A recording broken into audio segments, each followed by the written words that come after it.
Nissan Qashqai review. What is it? This is the third generation of the seminal crossover. The Qashqai basically invented the idea of a tall family hatchback back in 2007, as opposed to a lowered SUV. Its proposition was more room and image than a hatchback, for little sacrifice in economy and dynamics. But no one knew if it would succeed, least of all Nissan. History shows the idea simply caught fire. Rivals sprouted.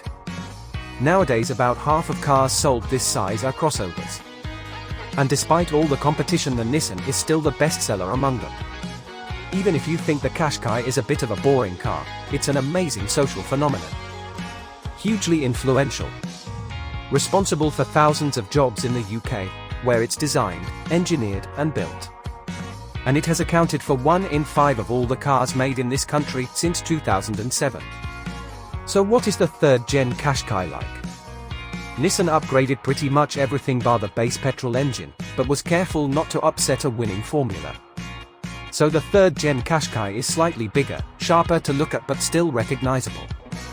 It's also more sophisticated in its electronics and driver assist, but still straightforward and intuitive to operate. Nissan also knows who is driving its Qashqais, but the car has been obsessively developed to slot into urban family life. It's not too bulky and has comprehensive parking assist. The boot is big, versatile, wipe clean and buggy friendly. The back doors open uncommonly wide for wrestling toddlers into child seats, too. These things help. What are the engine options? Diesel engines are now history, but for people who would have gone for the slightly more economical option, there's now a hybrid version of the Qashqai, the e-Power, which uses slick technology to try and save on petrol. There's a 190 brake horsepower 1.3-litre 3CYL engine exclusively generating electricity that gets sent to the 188 brake horsepower e-motor or the battery.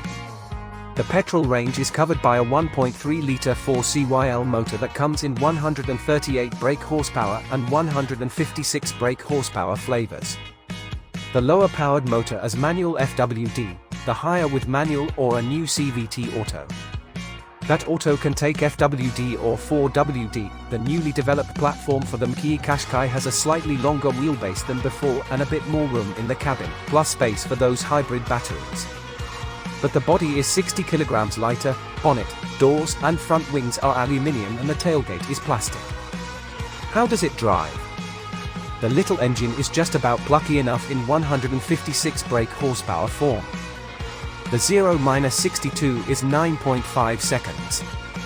Low down, the mild hybrid kick masks the lag. Higher up it'll joust in the motorway overtaking lane provided you hold your nerve. The hybrid e-Power car offers a much spicier 7.9 seconds run to 62 miles per hour, but you'll want to hold back to save on fuel, probably.